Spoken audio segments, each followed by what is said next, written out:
Hi everyone, welcome to Hedgehog Hollow. Today I'm here with the Academy of Scrapbooking and Art, and this month's theme is bubbles. So I was thinking, well, how do we do bubbles? Let's do something a little bit different.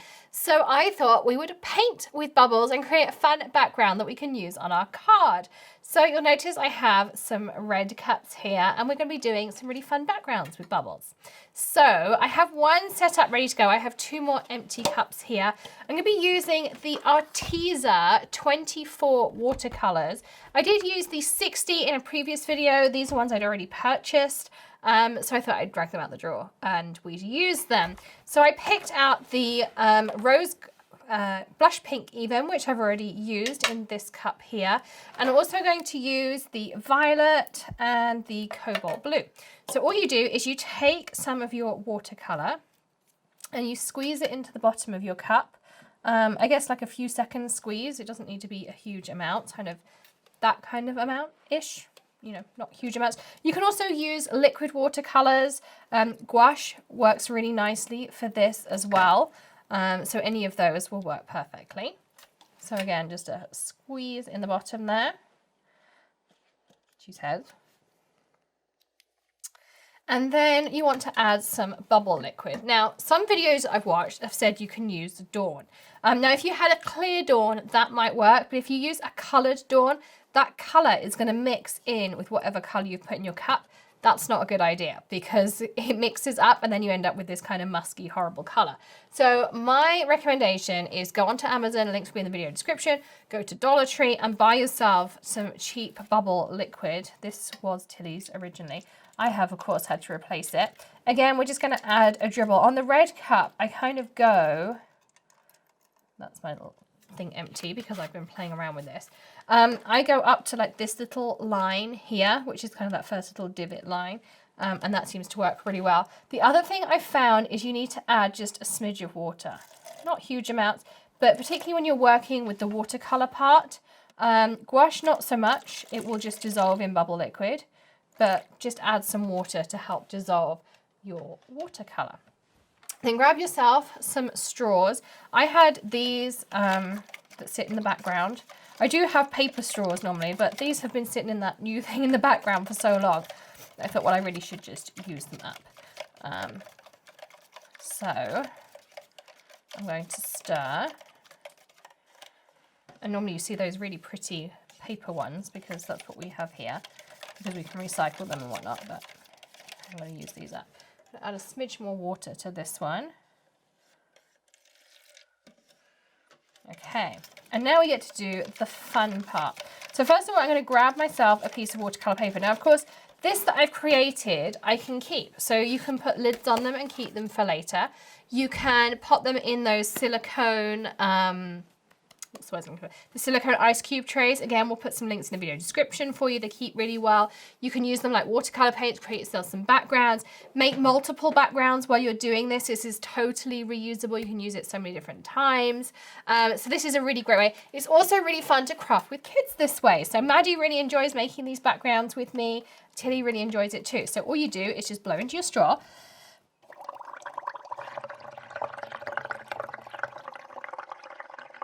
And blow till it overflows your piece, and then start doing it on the top. You'll see it's really light to begin with. You just want to build that color up.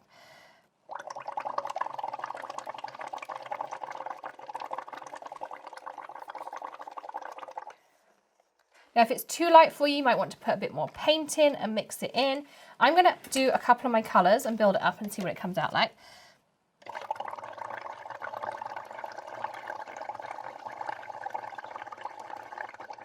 Now the other thing is the bigger your cup, the kind of the lighter the color as well. So you could cut your cups down. That will make it more intense.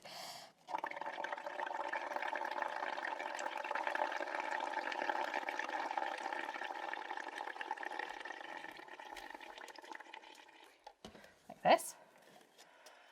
So what I can do is I can take something like you have to excuse my cold as well. Of course, I have 3 craft picks and not 1 craft knife to hand. So if I take my blue here, now if you're doing this with children, of course, this is the adult task, is I can just take my Tim Holtz craft knife in here and start it off. And I only have my big scissors. Let me grab my smaller ones. Of course, everything's moved because we're in our new room here, but I do have every size of scissor in this room. But these scissors are awesome because they cut everything. Look how easy they cut these plastic pieces. So these are non-stick. They will cut plastic. They will cut pretty much everything. There we go. Put that down here. And if I blow into it again,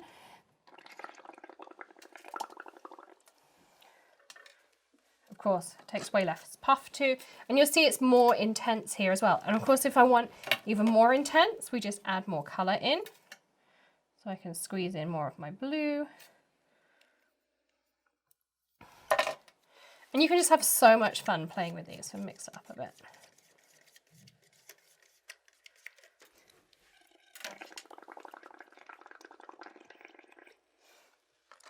I was doing this with Tilly the other day. So you can create these really fun, bubbly backgrounds.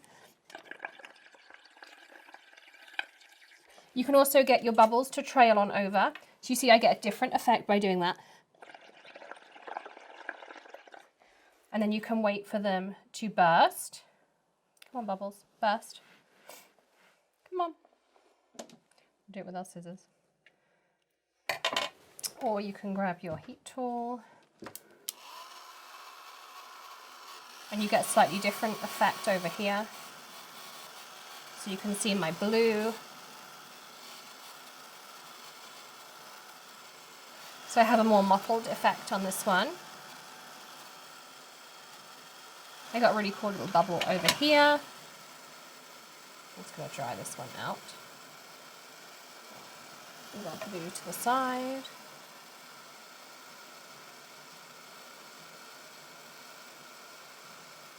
So I'm going to fill in all over my watercolor piece with all of my different colors. And then what we're going to do is we're going to mount this into a really fun card.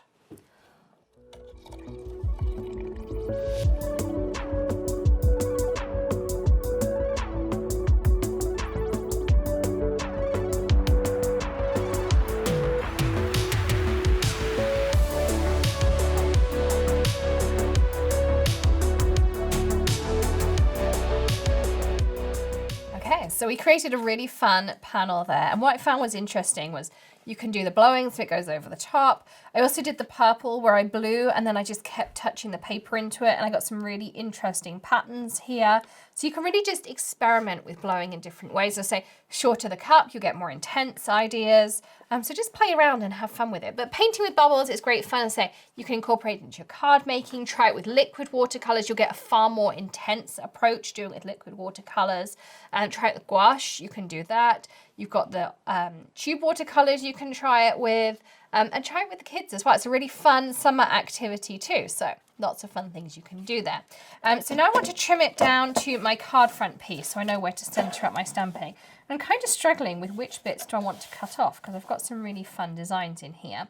But I'm going to want it to be, for my A2 size card, this bottom layer is going to be 3 3/4 by 5 inches. So I'm going to take a little bit off down the bottom here, not too much because I have a fun bubble, and then I'm going to take a little bit off on this side. And I like using this Tim Holtz trimmer. As always, of course, links in the video description for you, and we always appreciate when you use those too. I might need that again in a second. So this is my base piece, and I used the Tonic Studios watercolor paper, and I'm going to use my Misty. And if you haven't seen this trick, I use a sticky sheet in there. You can find that video in the top right hand corner.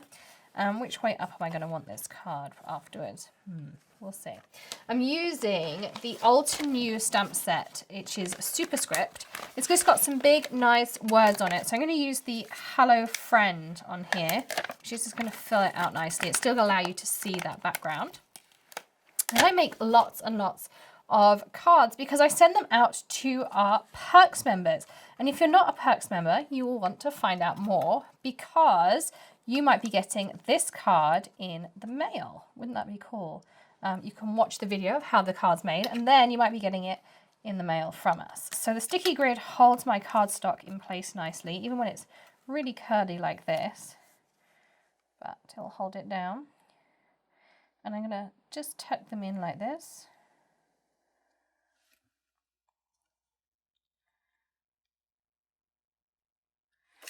So we're gonna have that just like that. And I'm using my Gina K Amalgam ink. It's nice, strong black ink. It's not going to react with anything either. You can use it with watercolors, you can use it with Copics, you can use it with all of those things.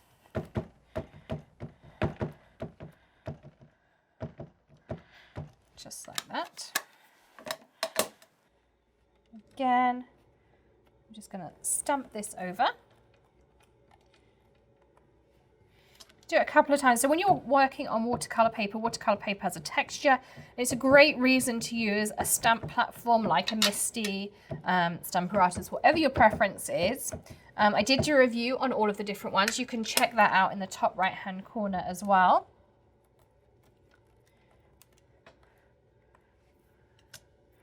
So just build up a couple. Just it takes a minute or two just to get into that texture. Also, if you used heat embossing, that would go over your texture really easily too.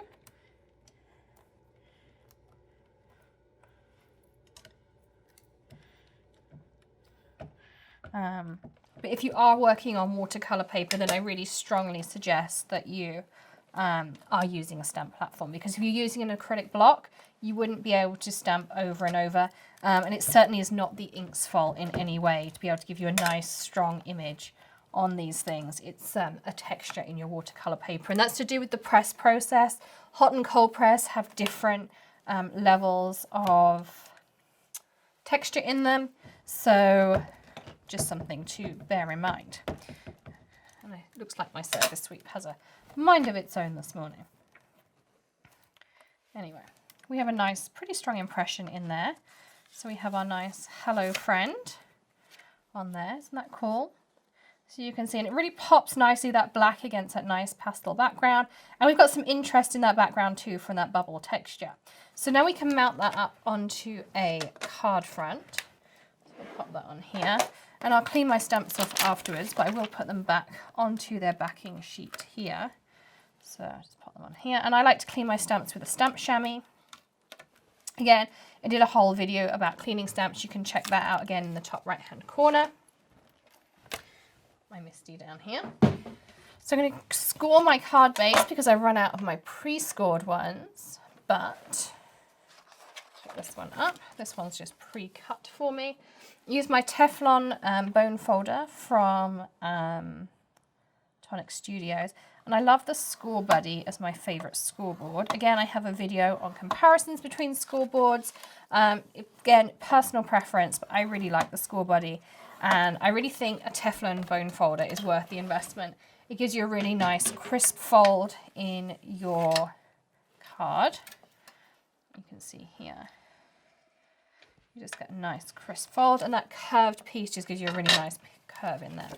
So this should be pre-cut down. Yes, it is.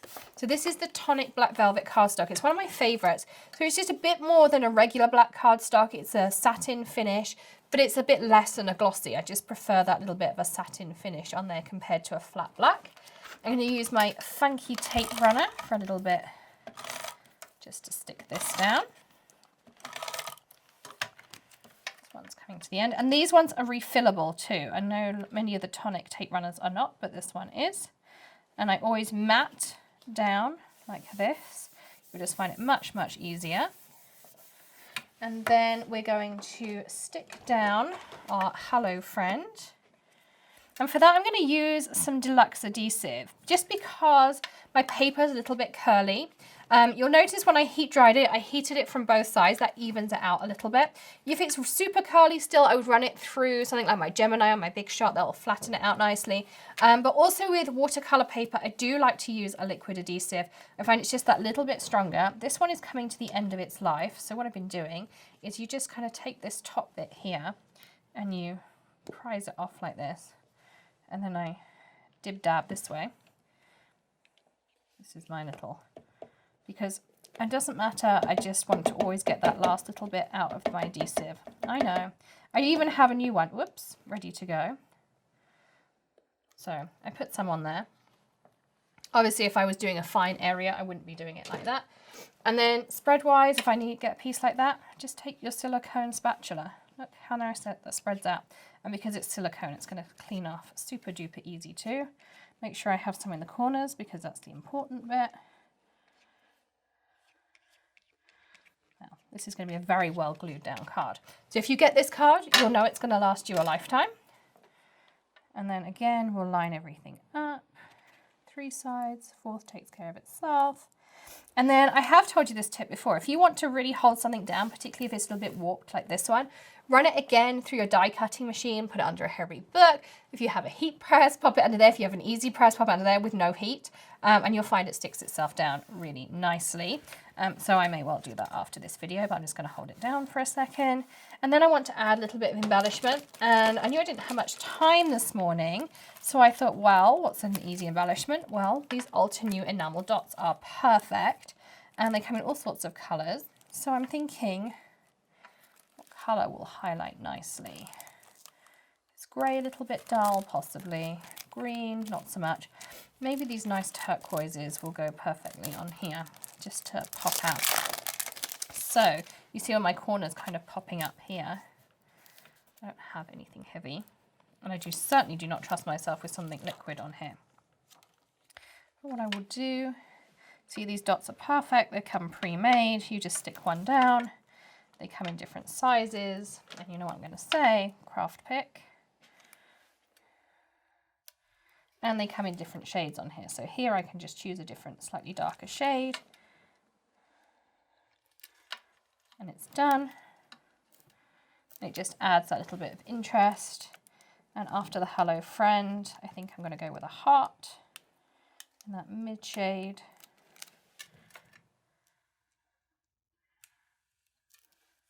Just like that. As I say, I'm going to put it under something heavy. Probably just drop it through my Gemini will work perfectly.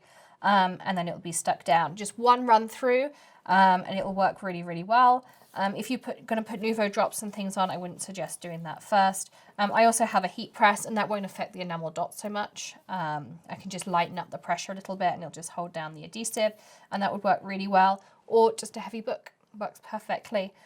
So super quick and easy card, but painting with bubbles. I hope you enjoyed this Academy post. I certainly had fun playing with bubbles.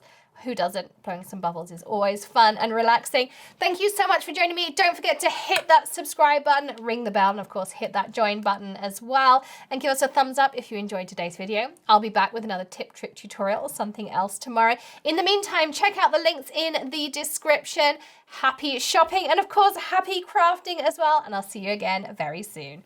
Bye everyone.